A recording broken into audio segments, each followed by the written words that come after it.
અને ધીરે ધીરે ક્ષીણ થઈને ગુજરાતમાં આવી એવી કથા છે. પણ ગુજરાત આ પ્રદેશ નહીં. પૂજ્ય કૃષ્ણશંકર શાસ્ત્રીજી દાદાજી એ જ બાજુના પ્રદેશને સ્વીકારે છે. ગુજરાતમાં તો ભક્તિ વિશેષ છે. કેમ કહી શકાય? આ ધરતી ઉપર તો મીરા ત્યાંથી અહીંયા આવી છે, નરસિંહ મહેતા થયો છે. કેવા કેવા સંતો! નવરાત્રીમાં આપણે ગરબી ગાઈએ દયારામની, એવા દિવ્ય કવિઓ પણ આ ધરતી ઉપર થયા છે. એટલે ગુજરાતમાં ભક્તિ નથી એવું કદાચ મને નથી સ્વીકારાતું. દાદાજી તો ના જ પાડી હતી. તો સંતો બીજાને માટે જીવે છે. જ્ઞાન વૈરાગ્ય ભક્તિની દાસીએ મુક્તિ છે. એટલે મુક્ત થવા માટે બધી વાત કઈ સંભળાવી. આ બધામાં ત્યાગનું મહત્વ બહુ બતાવ્યું છે. સંતોએ ત્યાગ કર્યો. પણ બે મિત્રો હતા, એને કીધું કે આપણે તો બહુ ત્યાગ કરીએ. તો કે કઈ રીતે તમે ત્યાગ કરો? એટલે એક પૈસા ભેગો કરતો હતો, એક પૈસા ભેગો કરે જ નહીં. તો પૈસા ભેગો કરે એને સંગ્રહ વૃત્તિ કહેવાય, અને ન ભેગો કરે એને અપરિગ્રહ, લે જ નહીં. હવે મોટો કોણ? ત્યાગી કોણ? એટલે એક વખત મથુરા આ કિનારેથી બીજા કિનારે જવાનું હશે. એટલે બંને ભાઈબંધ મિત્ર, એકની પાસે પૈસા ખરા, એકની પાસે નહીં. પૈસા રાખે જ નહીં. પેલો કે રાખતો ખરો, હોડીવાળો માંગ છે. કિનારાથી બેસી હોડીમાં, અને બીજો કિનારો આવી ગયો. બધાએ પૈસા ચૂકવવા પડે, 2 રૂપિયા. એટલે પેલાની પાસે પૈસા તો હતા નહીં, પણ પેલા મિત્રએ 2 રૂપિયા 2 કરીને 4 આપી દીધા. પેલા એ પ્રશ્ન પૂછ્યો કે બોલ, ત્યાગી કોણ? તું પૈસા નથી રાખતો એ, કે મેં આ તારા 2 રૂપિયા ચૂકવ્યા એ? જેની પાસે પૈસા નતા ને એને કીધું કે મિત્ર, સાચો ત્યાગી તું છે. તારી પાસે પૈસા છે, પણ જયારે ચૂકવવાના આવ્યા ત્યારે તે આપી દીધા. એમાં સંત આપણે આ શરીર રૂપે અહીંયા આવ્યા ત્યારે જે ચૂકવવાનું છે એ ચૂકવાઈ જાય તો સાચા ત્યાગી બની જાય. પૈસા ન રાખવાથી કેવલ ત્યાગી થોડું થવાય છે.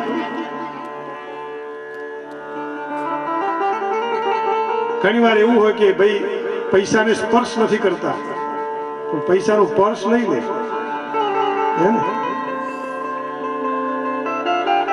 આવું જીવન આ કળિયુગનો પ્રભાવ છે. દક્ષિણમાં બધા આચાર્યો થયા. રામાનુજાચાર્ય એ પણ ભક્તિના આચાર્ય, શંકરાચાર્ય એ પણ દક્ષિણમાં થયા, વલ્લભાચાર્ય એ પણ દક્ષિણમાં થયા. એટલે દક્ષિણમાં ભક્તિ વિશેષ થઈ. આજે તમે જુઓ દક્ષિણ એટલે મદ્રાસ બાજુ જાઓ બધે, તો પંડિતો નિષ્ઠાથી પોતાનું તિલક, પોતાના વસ્ત્રો એવા દિવ્ય ધારણ કર્યા હોય અને સતત અર્ચના કર્યા જ કરે. એટલે ત્યાગ એવાનો હોય કે જે ત્યાગની પ્રશંસા થઈ શકે. નારદજીએ ત્યાગ કર્યો, પોતાનું જીવન લોકોને માટે આપ્યું. જ્ઞાન વૈરાગ્ય ભક્તિને તૈયાર કરશે નારદજી, અને સમાજમાં લઈ આવી સમાજને નવપલ્લવિત કરશે.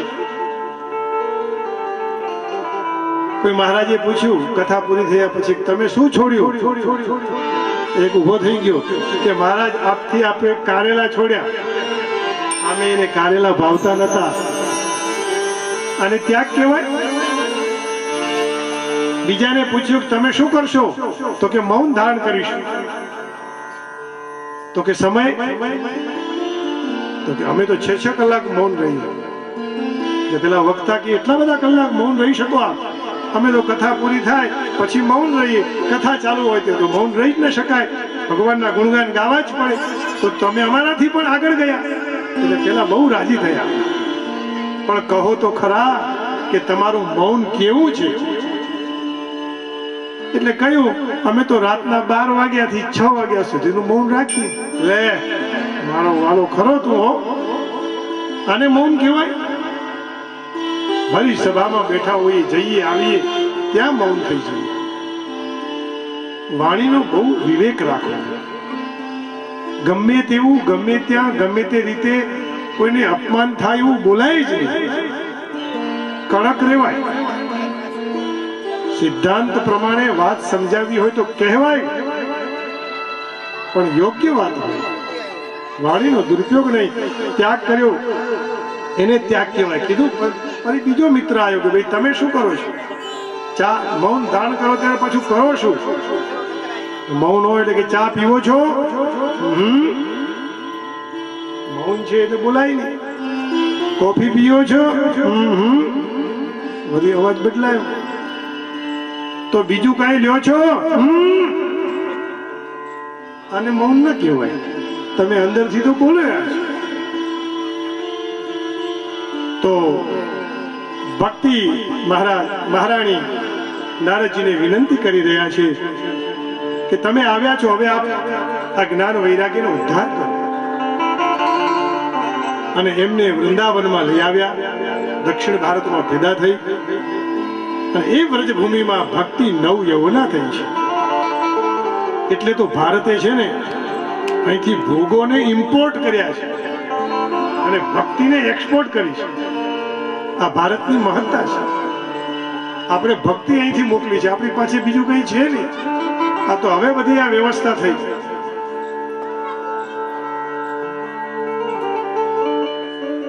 તો ભક્તિ મહારાણી બહુ પ્રસન્ન થયા. નારદજીને વંદન કર્યા છે. સંતોનો આ પ્રભાવ છે. એકવાર સ્વરૂપમાં પ્રેમ થઈ જાય, સ્વરૂપનું જ્ઞાન થાય એટલે સંસારમાંથી આસક્તિ છૂટી જાય છે, વૈરાગ્ય લાગે છે. જ્ઞાન વૈરાગ્ય વિનાની ભક્તિ પર વાજણી છે. કેવલ ભક્તિ પણ ન ચાલે, ભક્તિ સાથે જ્ઞાન પણ હોય અને વૈરાગ્ય ત્યાગ પણ હોવો જોઈએ. સંતાન ન હોય તો માને માતૃત્વ ન મળે. એ જ રીતે જેને જ્ઞાન અને વૈરાગ્ય સાથે હોય તો જ ભક્તિ સાર્થક ગણાય છે. આજે જ્યાં જોવો ત્યાં વિદેશમાં ગમે ત્યાં ભક્તિનો પ્રવાહ ચાલ્યા કરે છે. કોઈ કથાવાચક કથા કરે, કોઈ મહાત્મા કથા કરે છે. પણ કહ્યું હવે તો બહુ ઘોર કલયુગ આવી ગયો છે. સત્યયુગ, દ્વાપર, ત્રેતા અને કલી. કલિયુગને કળયુગ પણ કહેવાય છે. કલિયુગ કહી છે, કલિયુગ. કર અને જો, કરતા જઈએ સામે જોતા જવાનું છે. પણ બહુ નસીબદાર ને ભાગ્યશાળી છીએ કે ભગવાનનું નામ લેવાનું અવસર આ મનુષ્ય અવતાર.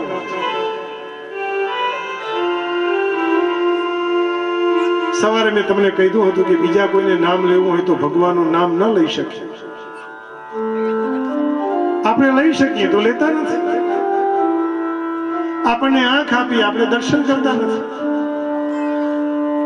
કાન આપ્યા તો ભગવાનને કથાનું શ્રવણ કરતા નથી. પગ આપ્યા છે તો મંદિર સુધી જતા નથી. ચાલવું જોઈએ.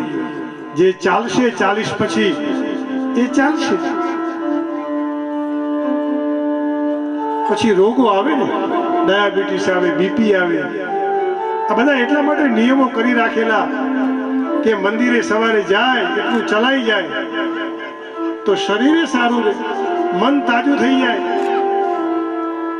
દર્શન કરીને આવીએ એટલે આપણને એમ લાગે કે બધા યજ્ઞ થઈ ગયા. મારે કેવા હળવા ફૂલ થઈ જઈએ. અને સવારે વહેલા ઉઠીને પાડોશીને જય શ્રી કૃષ્ણ કરવા, ઈ ન બોલે તો આપણે કરવા, એટલે આપણે તો હલકા થઈ જઈએ. આપણું બીપી ની તો 12 વાગે વધી જાય કે મને એને જય શ્રી કૃષ્ણ કર્યા નહીં. ગીતા આવી પણ ગીતા બોલી નહીં. એ હાજ સુધી મગજમાં રહે હે ને. એટલે ઉઠીને કહી દેવું, બા જય શ્રી કૃષ્ણ. પછી બા બોલે તો ઠીક છે, ન બોલે તો ઠીક છે. આપણે કઈ છૂટી જઈએ, આપણે હળવા ફૂલ જેવું. આ ભક્તિનો પ્રભાવ છે. અને ક્યાં કોઈ મીરાને સારા કયા, ગાંડા જ કયા. મીરાને, નરસિંહને કોને છોડ્યા છે આ જગતે?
જે ફળ તપથી ન મળે, જે ફળ યોગથી ન મળે, જે સમાધિથી ન મળે, એ ફળ ભગવાનના કીર્તનથી મળી જાય છે.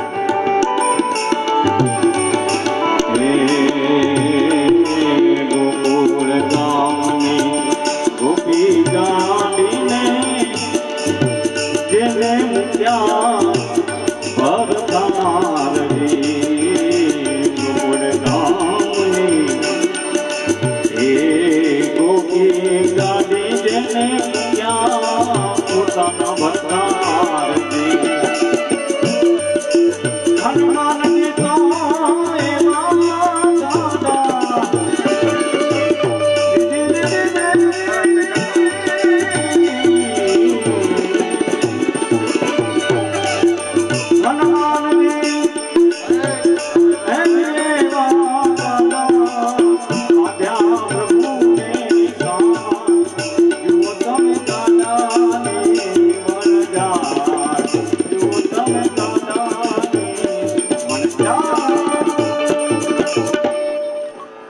કલિયુગ જુગ કેવલ હરિગુણ ગાહા ગાવત નર પાવહી ભવત આહા.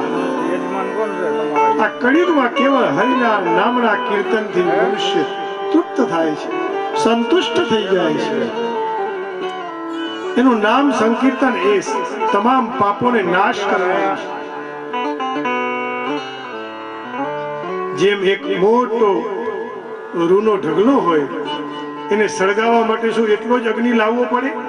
ના, નથી જરૂર. એક નાની અમથી દિવાસળી લગાવીએ તો ગમે એવો હજારો ટનનો મોટો એ રૂનો ઢગલો બળીને ભસ્મ થઈ જાય. એમ રામ રામ કહેતા આપણા પાપો ભસ્મ થઈ જાય. એ જ તો આની કૃપા છે, એ જ તો એનો અનુગ્રહ છે. આના જેવું કોઈ બીજું બીજ નથી, આના જેવું બીજું કોઈ વૃક્ષ નથી. હાલતા ચાલતા હરેર નામૈવ હરેર નામૈવ હરેર નામૈવ કેવલમ કલૌ નાસ્ત્યેવ નાસ્ત્યેવ નાસ્ત્યેવ ગતિરન્યથા. બીજી કોઈ ગતિ નથી. તો ભાગવત દ્વારા આવો અર્થ સિદ્ધ થાય. આ પરમહંસોની સંહિતા છે, વૈષ્ણવોનું પરમ ધન છે. અને કહ્યું કે તો પછી આ ભક્તિ આખા જગતમાં જીતી લે, એનો જય થાય, એનો વિજય થાય. એટલે બોલ્યા જયતિ જગતિ માયામ યસ્ય કાયાધવસ્તે વચન રચન મેકમ કેવલમ ચાકરીવ ધ્રુવપદમપિયાતો યત્ર પાતો ધ્રુવોયમ સકલ કુશલ પાત્રમ બ્રહ્મપુત્રમ નતાસ્મી. જ્ઞાન વૈરાગ્ય બને ઉભા થયા, ભક્તિજી પધાર્યા છે, નારદજીને નમસ્કાર કર્યા છે.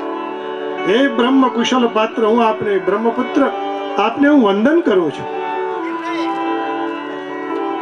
નારદજી બોલ્યા માતાજી, આપ શા માટે દુઃખી થાવ છો? એ કૃષ્ણ ક્યાંય નથી ગયા, અહીંયા છે હજી. પાલિતા ગોપ સુંદર્ય સ કૃષ્ણ ક્વાપી નો ગતા. હે ભક્તિ મહારાણી, તમારે ડરવાની જરૂર નથી. કૃષ્ણ ક્યાંય નથી, કૃષ્ણ અહીંયા જ છે. દ્રૌપદી ચ પરિત્રાતા યેન કૌરવ કશ્મલા. માટે આપ પ્રસન્ન થાઓ, દુઃખી ન થશો. ગોવિંદનું ધ્યાન ધરો. જ્ઞાન વૈરાગ્ય બંને સુતાતા અને ભક્તિના મુખમાંથી ભગવાનનું કીર્તન નીકળ્યું. હે ગોવિંદ હે ગોપાલ હમ તો જીવન. હે ગોવિંદ હે ગોપાલ હમ તો જીવન હમારે.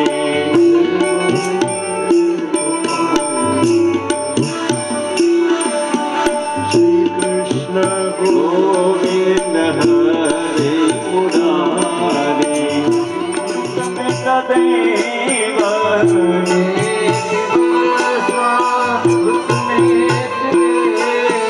ગોવિંદ નામો ધર્માધમે. ગોવિંદ નામો ધર્માધમે. આમ ભક્તિજી ગાવા લાગ્યા છે. જ્ઞાન વૈરાગ્ય વેદોના પાઠ સંભળાવ્યા છતાં ઉભા ન થયા. ગીતાજીનો પાઠ સંભળાવ્યો છતાં ઉભા ન થયા. ભગવાન કૃષ્ણનું ભક્તિના ગણુકણ એ સમર્પણ છે. દીનતા અને અહમતા બીમારી છે, પણ ભક્તિની એ નથી. દૈન્ય સ્વાસ્થ્ય છે અને દાસત્વ સ્વસ્થતા છે. આપણે એમ કહીએ કે હું જ બધું છું, સુપરિયાલિટી કોમ્પ્લેક્સ, આઈ એમ સમથિંગ, તો એ ખોટું છે. અને ઇન્ફિરિયરિટી કોમ્પ્લેક્સ, મને કંઈ જ નથી આવડતું, એ પણ ખોટું છે.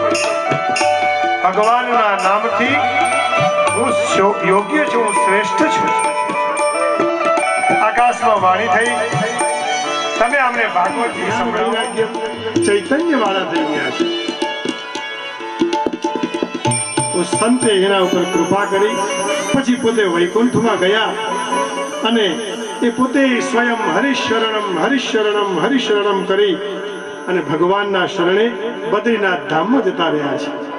કહ્યું આપ હવે ચિંતા ન કરો, આકાશવાણી થઈ છે, કથા સંભળાવો એટલે આ બંને ફરી પાછા સંસારની અંદર દિવ્ય થશે, શ્રદ્ધા ઉત્પન્ન થશે, વિશ્વાસ થશે. તમે બધું સંભળાવ્યું, પણ હવે એને ભાગવતની કથા સંભળાવો. ભાઈ ભાગવતની કથા ભાગ્યોદય હોય તો સાંભળવા મળે. પાણી પીવું એની ના નહીં, પણ સાથે કથાએ સાંભળીએ. વાતો તો પછી કરવાની જ છે. આ બધી બેનો હાજે ભેગી થાય એટલે ગાતી હોય છે, વાતો વાતોમાં બધું ખોયું. આપણે ખોવું નથી, કંઈક પ્રાપ્ત કરવું છે, હે ને? અત્યારે સાંજના સમયે ભજન કરતા હોય તો ઘણા વેવલા એવું કહે છે, અરે વેવલા નથી, એ નાની નાની કન્યાઓને બેસાડીને મોટી મોટી માતાઓ ભજન કરાવતી હોય તો સંસ્કાર પાડી રહી છે. વાતો વાતોમાં બધું ખોવાય નહીં. ભગવાનને પ્રાર્થના કરી તો કહ્યું આ જ્ઞાન અને વૈરાગ્ય ભાગ્યના ઉદયથી આજ તમે પધાર્યા, અમારું મંગલ થયું છે. ભાગ્યોદયેન બહુજન્મ સમર્જિતેન સત્સંગમંચ લભતે પુરુષો અજ્ઞાન હેતુ કૃતમોહ મદાંધકાર નાશમ વિનાય હિતદો ભયતે. સંતોના દર્શન થાય, એમનો સંગ મળે એટલે વિવેક જાગે, વિવેક જાગે એટલે સૂર્યનો ઉદય થાય. બિનુ સત્સંગ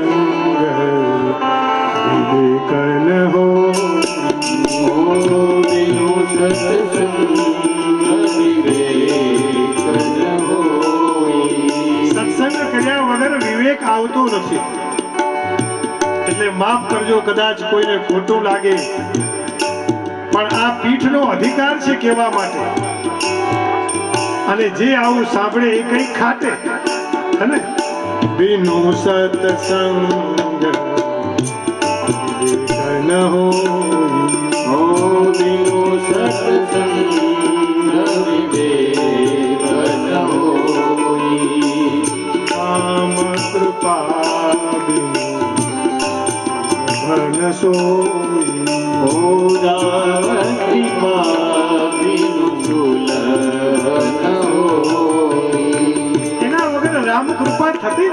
સત્સંગ કરવો પડે, સંતના ત્યાં જવું પડે, ગુરુને નમવું પડે, આજીજી કરવી પડે. અરે સંત મહાત્માને જોઈએ તો દોડીને પગે લાગીએ, મોઢું ફેરવીને આમ ન જઈએ.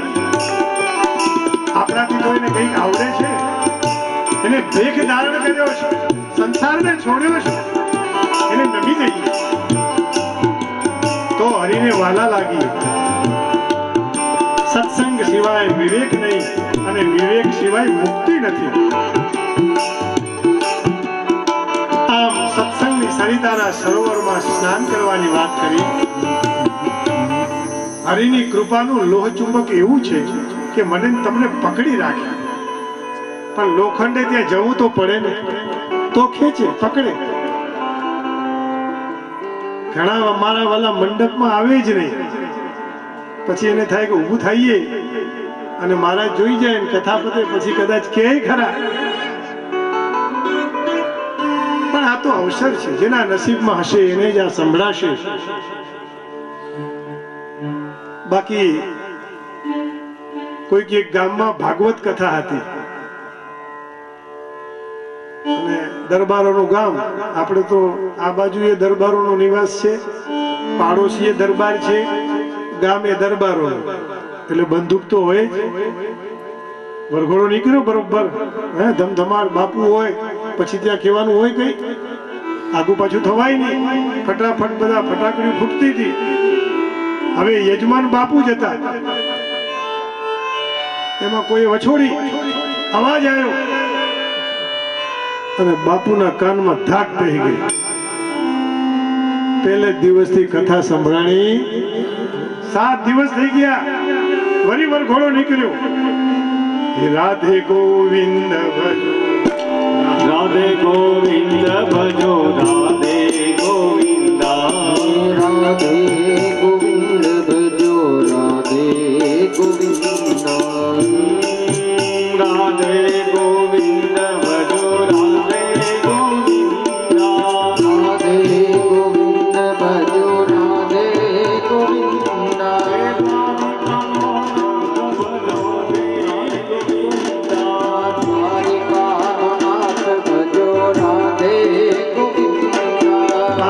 થી શોભાયાત્રા નીકળી છે. ધીરે ધીરે બધા ભક્તો જઈ રહ્યા છે, ધૂન ચાલુ છે, બધાએ ભગવાનનું નામ સંકીર્તન કરી રહ્યા છે. પુરી જગન્નાથ ભજો, રાધે ગોવિંદ, પુરી જગન્નાથ ભજો, રાધે ગોવિંદ, પુરી જગન્નાથ ભજો, રાધે ગોવિંદ,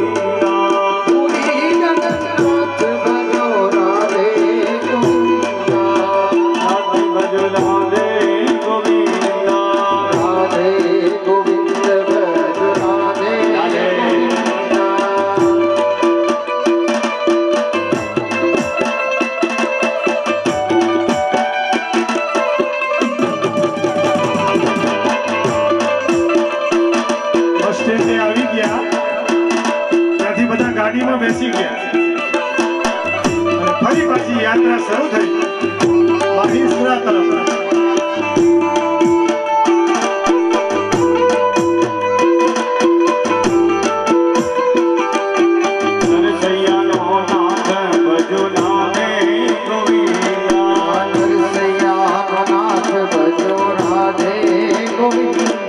રાધે ગોવિંદ ભજો, રાધે ગોવિંદ, રાધે ગોવિંદ,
વરઘોડો નીકળ્યો, એમાં બંદૂક ફોડી, ધાક પડી ગઈ. 7મા દિવસ સુધી ધાક રહી અને ફરી આવો વરઘોડો નીકળ્યો, એમાં વરી બાપુએ બંદૂક ફોડી અને ધાક ખુલી ગઈ. છે ને, નસીબમાં હોય તો જ કથા સંભળાય, નહીં તો ધાક પડી જાય. એનો અર્થ એવો નહીં કે બંદૂકની ધાક પડે, આ ઘરનાની એ ધાક હોય પાછળ પડે ને એવી.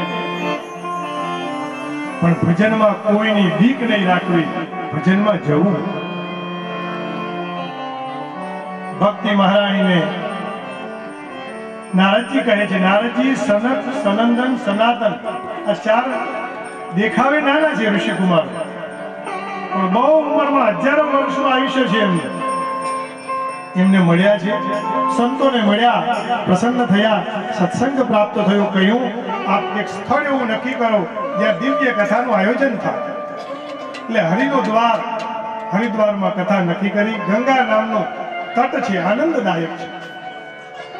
ગંગા દ્વાર સંતેતુ તટમ આનંદ નામકમ.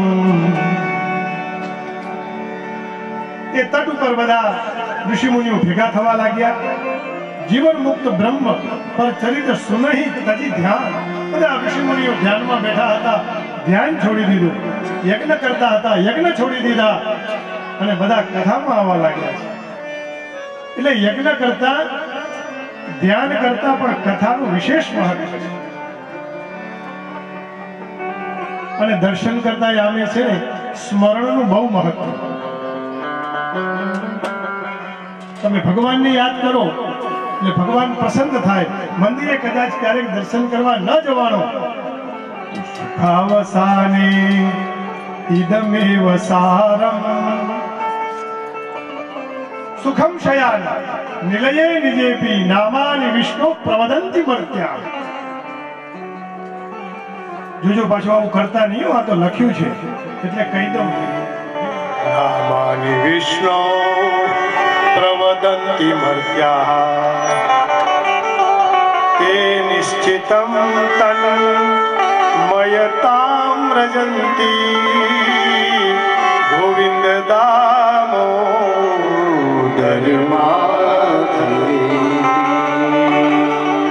થોડો કંઠ નથી એટલે સહન કરજો, પણ પ્રયત્ન કરીશું તો હરિના ગુણગાન ગાવા, એમાં પછી સંકોચ શું? સુખમ શયાના નિલયે, તમારા ઘરની અંદર નીચે બી પોતાનું ઘર હોય, બીજાનું હોય, ખુરશી ઉપર બેસીને પણ સામે ટેબલ હોય તો ઉપર પગ રાખીને, પગ દુખતા હોય તો. નહીં તો કે અશોક મહારાજ કથામાં બધું નવું નવું ક્યાંથી લઈ આવ્યા? આ જેને શરીરની અનુકૂળતા નથી એના માટે છે. અંતકાળ સુધી હરિને યાદ કરવા માટેનો જો આ રીતે થાય તો એ રીતે કરજો, પણ કરજો. સુખમ શયાના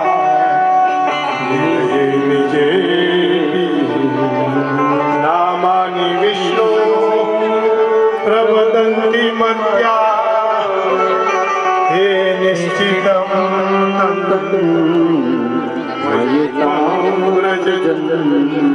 હે ગોવિંદ, હે માધવ, હે ગોપાલ એમ બોલાવતા રહેજો, એનું ભજન કરજો.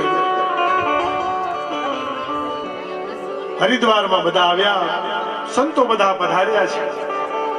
સંસારીઓ પણ આજે તો આવી ગયા છે, ઘરના કામ છોડીને. પછી સુરત હોય, બોમ્બે હોય, દિલ્હી હોય, બધા ભેગા થઈ ગયા છે. કેમ તો કે અમારે કથા સાંભળવી છે. ભાઈ પેલી ધાક પડી એવી ધાક નથી પાડવી, અને ધાક પાડવાનું કામ આપણું નહીં બાપા.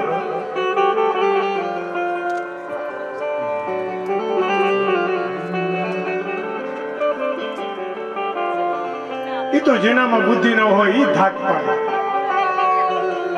ધાક તો ભગવાન ની, આપણી શું? અરે આપણી સ્થિતિ શું ભાઈ? આવડો મોટું વિશ્વ, એમાં પાછું ભારત. ભારતમાં આપણું ગુજરાત,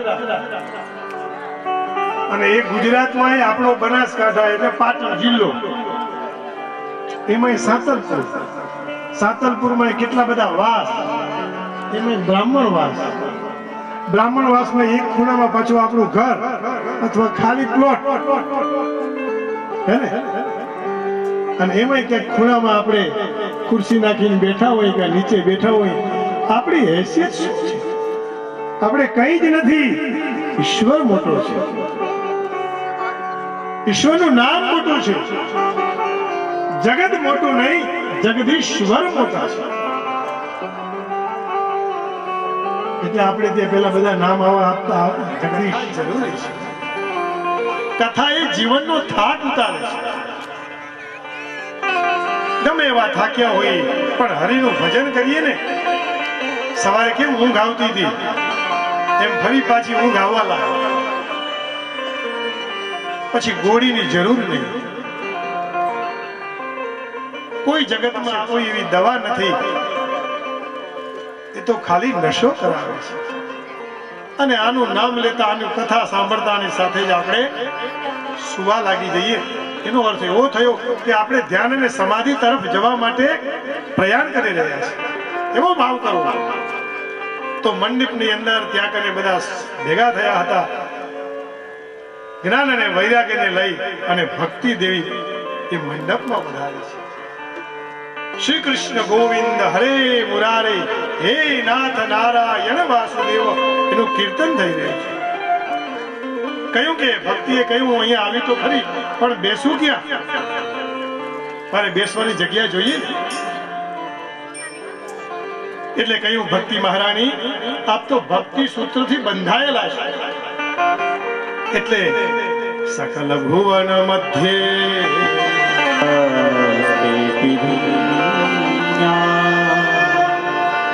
દિવસતી રુદિયે શ્રી હરે ભક્તિ હરિરપી નિજ લોક સર્વથા તો નિહાય સકલ ભુવન મધ્યે નિર્દન સે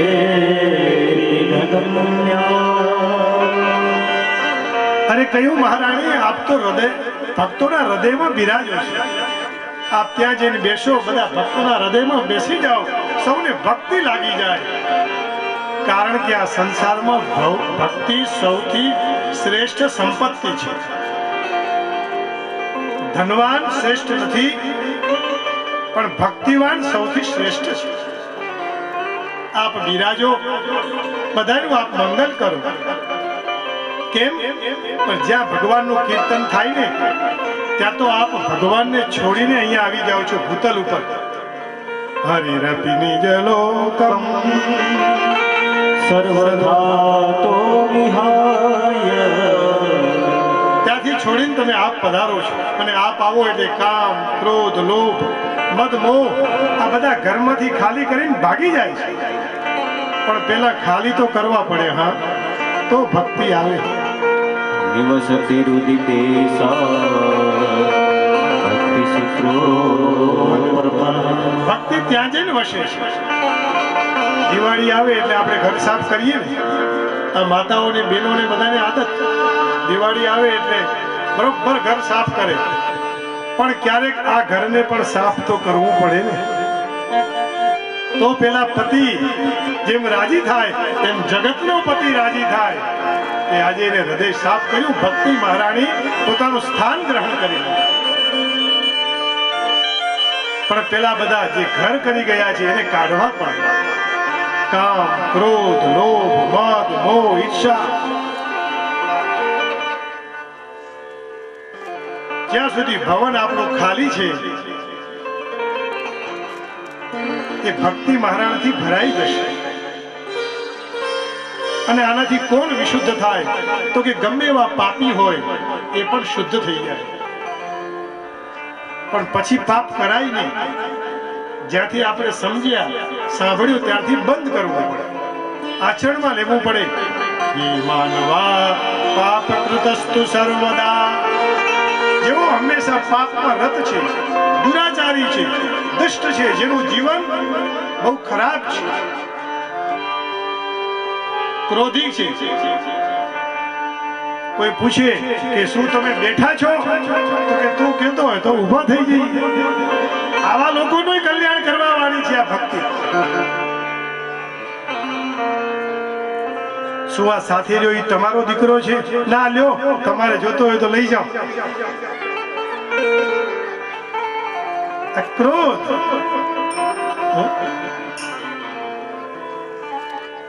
આ બધાને કાઢીએ. ભલે ધીરે ધીરે નીકળે, વાર લાગે, સમય જાય, પણ પ્રયત્ન તો કરીએ. પાપા પગલી કરતા કરતા ધીરે ધીરે ધીરે આવશે સહન કરવાની શક્તિ. પછી ભલે ને કોઈ 2 ખીલા વધારે મારે, આપણે તો આદત પડી જાય, આપણને પીડા થાય જ નહીં, આપણે એને ગૌણ લઈ લઈએ, સામાન્ય. કેવલ ભક્તિના પ્રભાવથી આ થઈ શકે. તો ભવનને ખાલી કરીએ તો ભક્તિ મહારાણી ત્યાં આવીને બિરાજમાન થાય. આવા બધા લોકોને પણ સપ્તાહ યજ્ઞે ન કલૌ પુનંદિતે, એક સપ્તાહમાં યજ્ઞમાં એને પાવન કરી દે. તો કે એનું કઈ પ્રમાણ છે તમારી પાસે? તો કે હા. એટલે કથાની શરૂઆત કરી, ગોકર્ણોપાખ્યાન શરૂઆત કરી કે હવે હું તમને એક કથા સંભળાવું. કોલ્હાપુર નામનું એક નગર, તુંગભદ્રા નામની એક નદી, અને આ નદી ના કાંઠે એક ગામ, એમાં એક પંડિતજી રે. આ બધે વાત આવ્યો, તમે પછી બધા ઘરના છો એટલે કેવું પડે. બબે જગદીશ ભેગા થયા છે, ઘરના છે એટલે કેવું પડે. બધી કથા બ્રાહ્મણોની દરેક જગ્યાએ આવે. એક બ્રાહ્મણ હતો, નિર્ધન હતો, આવે જ. અલ્યા પણ એ બ્રાહ્મણ નિર્ધન કેમ હતો એનું ચિંતન કર્યું.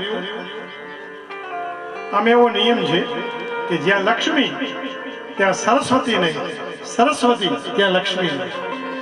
જ્યાં બંને હોય ત્યાં પ્રભુ કૃપા, પછી કંઈક બીજું દુઃખ આપે. દુઃખ તો હોય જ, છોડતા નહીં, कभी पीछा छोड़ता नहीं. परछाई जैसे चलती है पीछे पीछे, वैसे ही दुख पीछे पीछे चलता है. लेकिन भक्ति आ जावे तो सहन करने की शक्ति आ जाए. तो ये तो करवानुं છે. એટલે પંડિતજીની વાત આવી. હું ઘણીવાર કથા સત્યનારાયણ કરતો એટલે કહું કે એસીમાં બેસીએ तो अपनाથી वेदનું रक्षण થાય नहीं. वो तो लंगोट लगानी पड़ती है, खड़ी धूप में यज्ञ की आहुतियां देनी पड़ती है. ओम इंद्राय स्वाहा इदम इंद्राय नमः. અને પછી આપણે એને દક્ષિણા દેવાનું આવે ત્યારે મહેનતાણું આપીએ, નહીં ચાલે. 45 ડિગ્રીમાં 1500 ડિગ્રી વાળા કુંડની સામે બેસીને જ્યારે આહુતિ આપતા હોય ભૂદેવો, મુખ શુદ્ધ હોય, ભાવથી દેતા હોય, પછી એને તો પ્રસન્ન કરવા હોય, રાજી રાજી કરવા. કઠિન છે આ. નથી થતું એટલે શાસ્ત્રનું રક્ષણ કર્યું.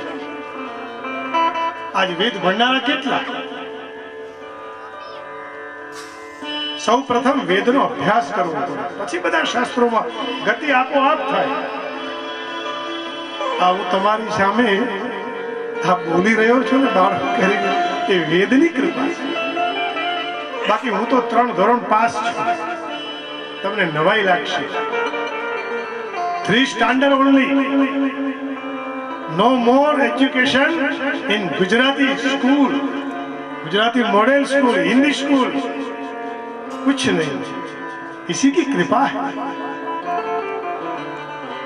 और वो भी इतना अच्छा अभी नहीं बोल पाता हूं. मुझे इतना अभी संतोष भी नहीं है कि भक्ति तो ऐसी हो कि धाराएं बहती रहे और भक्ति होती जाए. पंडितની વાત કરતો હતો, બ્રાહ્મણની જ્યાં જાવ ત્યાં કોઈ પણ શાસ્ત્ર ખોલો એને વાત આવી એટલા માટે આવે કે આ ગ્રંથોને પોતડી પહેરી અને ફાટેલા લુગડામાં હાચવી રાખ્યા. એટલે ભીખાભાઈ આપણે આનંદ કરીએ છીએ. પીઝા ખાઈએ ત્યાં સુધી જીભ ઉપર રહે ત્યાં સુધી જ આનંદ, પછી દુખી થવાનું. પણ આનો આનંદ હંમેશા એવરગ્રીન, સદાબહાર. અરે દુઃખ ભૂલાઈ જાય સાહેબ.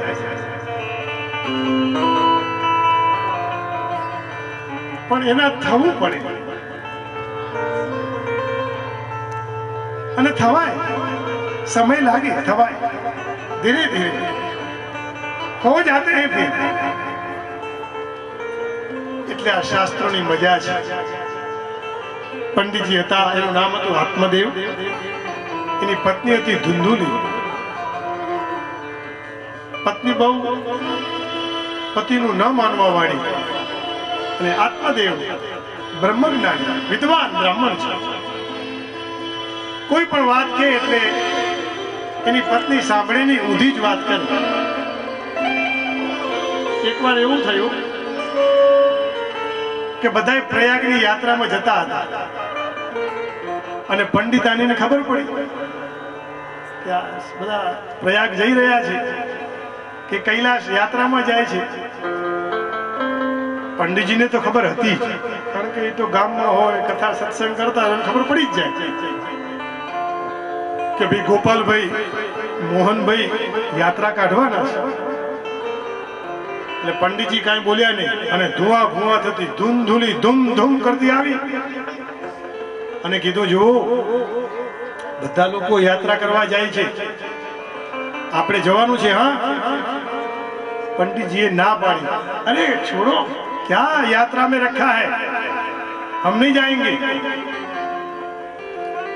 એટલે જે પત્ની રોજ ઊંધું કહેતી હતી એને કીધું કે નહીં નહીં, અરે क्या बात कर रहे हो, सारा गांव जा रहा है, આપણે જવું જોઈએ યાત્રામાં.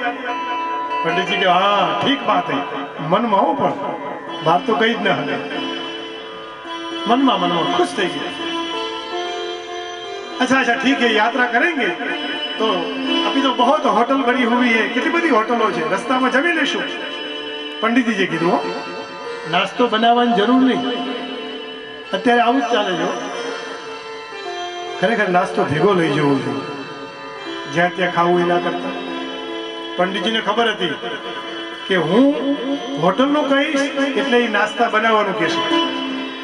એટલે કીધું અરે क्या बात करते हो, होटल में भोजन थोड़ी करने योग्य होता है, अभी कोरोना है, भोजन नहीं होगा.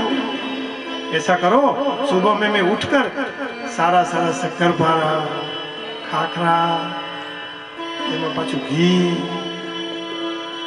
एम पाछू पेलू मेथिયું આ બધું લઈ રહીશું. પંડિતજી કે વાહ क्या बात है, અંદર ખુશ થતા રાજી થયા. જે કે એનું ઊંધું કરે. યાત્રા નીકળી, હવે હરિદ્વાર બધા સ્નાન કરતા હતા. પંડિતજી જો બોલવા જાય તો મુશ્કેલી થાય. નદીમાં ખૂબ પાણી, ગંગાજી નદી નહીં કહેવાય, ક્ષમ્યતામ, પાણી ગંગાજી માં ભગવતીનું સ્વરૂપ. બધા નાવા પડ્યા, સૌ સ્નાન કરતા હતા. પંડિતજી વિચારી રહ્યા હતા, પણ પંડિતજી કઈ કહી ન શકે. જો કે તકલીફ ઊભી થાય, પણ બધા ભક્તો હોય એટલે ગોરાણીને હાચવવા વાળા ઘણા હોય પાછા. એટલે કોઈએ કીધું ગોરાણીમાં જોજો પાણી બહુ ઊંડું છે, આમથી આઘા રહેજો. એટલે તરત બોલી ક્યાં તું સમજતી હો, મેં તો બડી હું, મેં તો ઇધર નહીં ઉધર ના આऊंगी. અને એ મોટા વમણમાં ગંગાજીના ગોરાણી કૃષ્ણ કનૈયા. पंडित जी कीधु आपको पता नहीं था, इसको मैं जो कहूं वो उल्टा ही करती थी, पर आज हे राम उल्टा हो गया. वो कभी सीधी नहीं चली, उल्टी ही चली. પણ આત્મદેવ વિદ્વાન, આવી પત્ની, એને એમ થયું કે મારે બધું છે પણ સંતાન નથી. આપણે બધા જાણીએ સંતાન છે તોય સુખ નથી, સંતાન નથી તોય સુખ નથી. કોઈ ઘર એવું નથી કે જ્યાં રાઈનો દાણો ન હોય. અને તો જ આપણે સીધા ચાલીએ ને. બધું જ આપી દે તો એનું કોઈ સાંભળનાર નથી. એટલે ભગવાન આપણા ઉપર કૃપા કરે છે એમ સમજજો. દુઃખ નથી, એ અનુગ્રહ છે.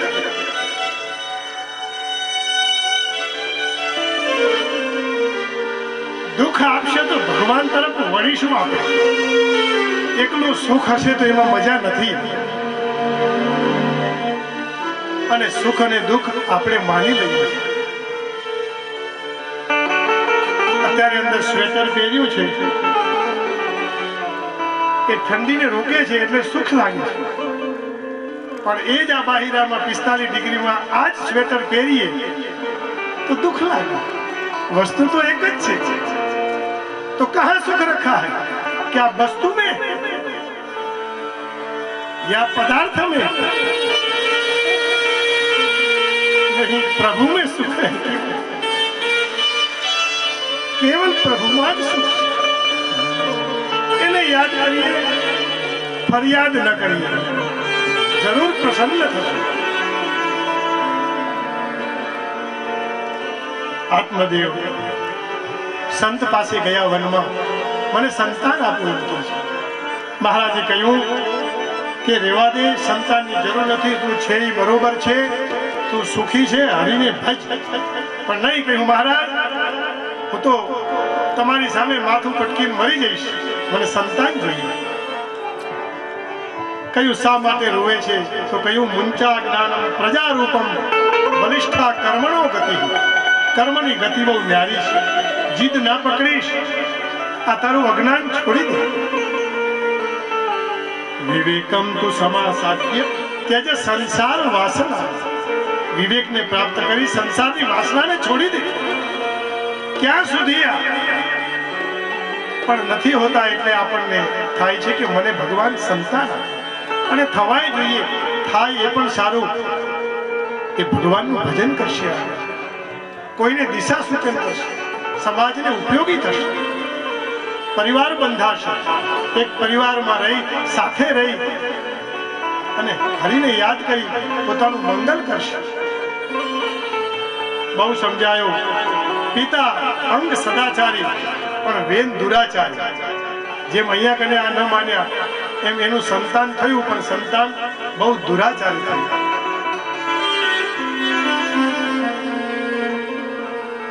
ભાગવતજીની અંદર આગળ કથા આવશે।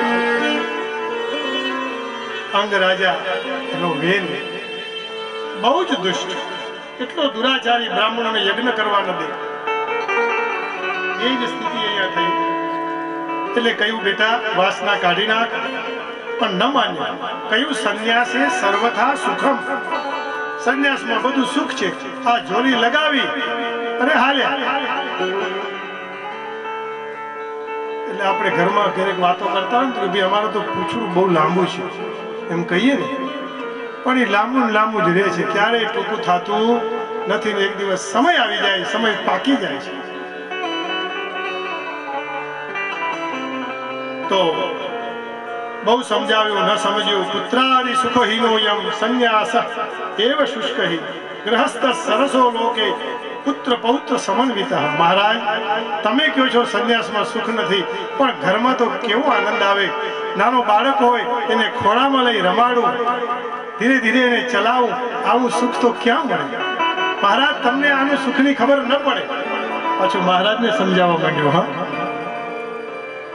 જો આવી બધી ભૂલ આપણે કરીએ છીએ જીવનમાં। મહારાજે ના પાડી, માન્યો નહીં, કહ્યું કે રેવા દે, તને આ ભૂત સવાર થયું છે, છોડી દે। સપ્ત જન્માવધિ તવ પુત્ર નહીં વચન। અરે તારે 7 જન્મ સુધી પુત્ર છે જ નહીં। અરે મહારાજ આવું કેમ કહો છો? કંઈક સારી વાત કરો, આપ તો સંત છો, આપના વાણીના પ્રભાવથી પણ મારે ત્યાં સંતાન થઈ જશે।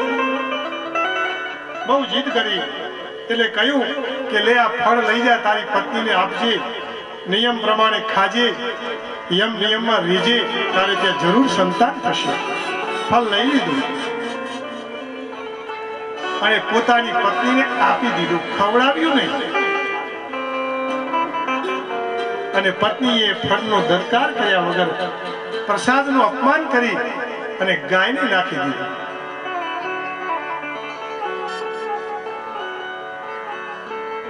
આત્મદેવને એમ હતું કે મારે ત્યાં સંતતિ થશે, એ તો ખૂબ પ્રસન્ન થયા છે।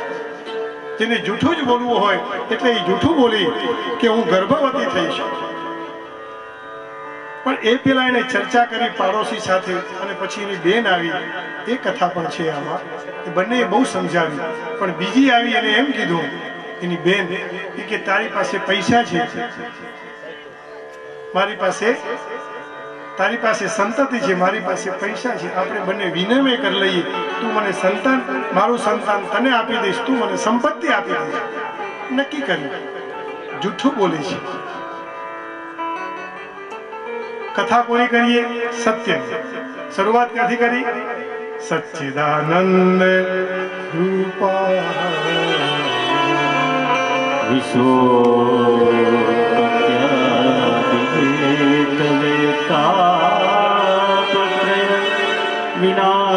વિનાશાય શ્રી કૃષ્ણાય. બહુ સમજાવી કહ્યું, પણ ફળ ન ખાધું એટલે એને દલીલ કરી કે ભાર વધશે તો હું પર્વત નહીં ચડું. પેલી એ સમજાવ્યું કે તારે ક્યાં પર્વત ચડવા જવાનું છે, તારે ક્યાં આગ લાગે તો દોડવાનું છે. એને તર્ક કર્યો, આગ લાગે તો હું દોડી કેમ શકીશ? અને માતૃત્વ માટે તો માતાઓ ઝંખતી હોય, પણ આ કુલટાએ આવા તર્ક કર્યા છે. અને છેવટે ફળ આપી દીધું. નક્કી થઈ ગયું. 3 મહિના પછી તરત જ એ ફળ આપ્યા પછી ગોકર્ણનો જન્મ થયો છે. જેના કાન ગાય જેવા હતા એટલે ગોકર્ણ નામ આપ્યું. ખરેખર તારાનામ ભૂષણમ ચંદ્ર, તારાઓનું ભૂષણ ચંદ્ર છે. નારીનામ ભૂષણમ પતિ, નારીનું ભૂષણ પતિ છે. પૃથિવ્યાહ ભૂષણમ રાજા, આ પૃથ્વીનું ભૂષણ રાજા છે. વિદ્યા સર્વસ્ય ભૂષણ, વિદ્યા બધાનું ભૂષણ છે. પણ પત્ની માની નહીં કે આને લાલન પાલન કરવામાં દુઃખ થશે, એના કરતા તો વંધ્યા અથવા વિધવા રહેવા દો ને. બહુ તર્ક કર્યા છે. એવમ કુતર્ક યોગેના નૈવ ભક્ષિતમ. ન ખાધું, ગાયને આપ્યું એટલે ત્યાં કને સર્વાંગ. કેવું બાળક આવ્યું ગાયને? માણસ જેવું, પણ ઉપરનો ભાગ ગોકર્ણ ગાય જેવું. સર્વાંગ સુંદરમ દિવ્યમ નિર્મલમ કનક પ્રભમ. દિવ્ય એવું બાળક, નિર્મલ સોનાના સુવર્ણ જેવી કાંતિ જેવું બાળક જન્મ્યું. અને આત્મદેવ નાચવા લાગ્યો છે. ગોકર્ણ ને આવવાથી પણ પ્રસન્ન. અને હવે એને ત્યાં બાળકનો જન્મ થયો. ગામમાં વાવા થઈ કહેવા લાગે કે પંડિતજીને ત્યાં તો 2 સંતાન થયા. ભગવાને નતું ત્યારે એકેય નહીં, અને આપ્યું ત્યારે 2 સંતાન લઈ લીધા. ધીનવા બાલ પ્રસૂત દેવરૂપી કૌતુકમ. ધીરે ધીરે ધુંધુકારી મોટા થવા લાગ્યો. એનું નામ કે હું પાડીશ એમ કીધું. હા, આત્મદેવનું નામ પાડ્યું. આત્મદેવે નામ પાડ્યું ગોકર્ણ. અને ધુંધુલીએ નામ પાડ્યું દીકરાનું. શું નામ પાડ્યું? ધુંધુકારી. નામ હોય એવા ગુણ હોય ને. યથા નામ તથા ગુણા. તો ઘણો બધો સમય થઈ ગયો. ઘરમાં આવે તો ધૂમ ધૂમ કરતો, એ પણ એવું જ કરવા લાગ્યો. દુરાચાર, જુગાર રમવા લાગ્યો, મદિરા પાન કરે, ફાવે એવું વર્તન કરે. અને માં રડવા લાગી, પણ સાથે પિતા પણ રડવા લાગ્યા. પંડિતજીએ માથામાં હાથ દઈ અને કહ્યું કે જ્યારે નતું ત્યારે રડતો હતો, અને સંતાન થયું ત્યારે પણ રડું છું. તો સુખ ક્યાં છે? જો સુખ પાયો રામ ભજન, જો સુખ પાયો રામ ભજન, और सुख राही अमीरी में, और सुख राही अमीरी. चक्रवर्ती रहा, मोटो भूप होय, चक्रवर्ती होय, उसको भी सुख नहीं है. सुखम अस्ति विरक्त से, ये वैरागी છે. સુખ તો એને છે.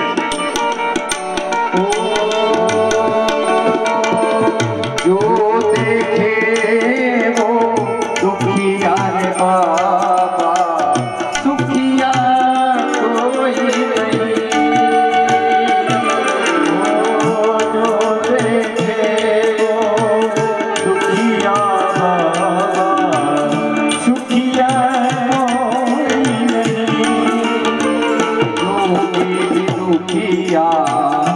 जंगम भी दुखिया तपसी को दुख दूना,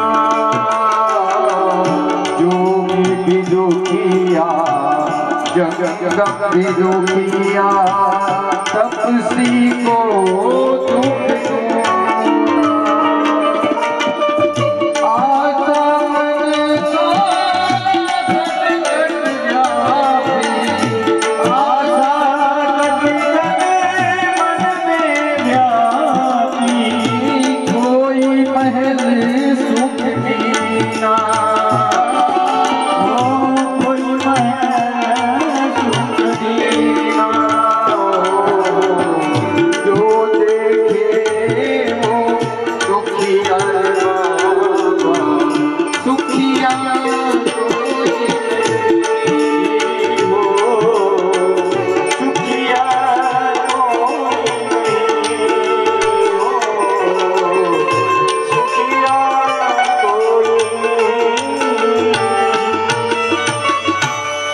સંસારમાં છીએ તોય સુખી, સંસારમાં નથી તોય સુખી, એમ માનીને ચાલીએ એટલે સુખ જ મળે, દુઃખને ભૂલી જવું. કોઈ એક ભાઈને 5 દીકરા, આપણે 3 રાખીએ. એકને પૂછ્યું કે ભાઈ દીકરાઓ શું કરે છે? એકે જવાબ આપ્યો કે બાપુ ખેતી કરે છે. એક દીકરો ખેતી કરે છે. બાપુ બીજો દીકરો તો કે બિન ખેતી. ખેતી પછી આવી બિન ખેતી. તો કે બેટા તારો ત્રીજો દીકરો શું કરે છે? તો કે બીજાનો કરી નાખે છે. પછી દુઃખ જ આવે, જાતે ઉભું કરેલું દુઃખ આવે. પુત્ર તો એને કહેવાય પુમ નામ નરકા તાયતે ઇતિ પુત્રઃ. આ નરક છે પુમ નામનું. હા, એમાંથી બહાર કાઢે એને પુત્ર કહેવાય. જીવતા હોય ત્યારે આપણા વાક્યને બોલ પાડે, અને ભોજન ન હોય તો ભોજન કરાવડાવે, બીજાને પણ ભોજન આપે. મરી ગયા પછી પિંડદાન કરે ત્યારે પુત્રની પુત્રતા સિદ્ધ થાય છે. જીવ તો વાક્ય કરણાત ક્ષદેવે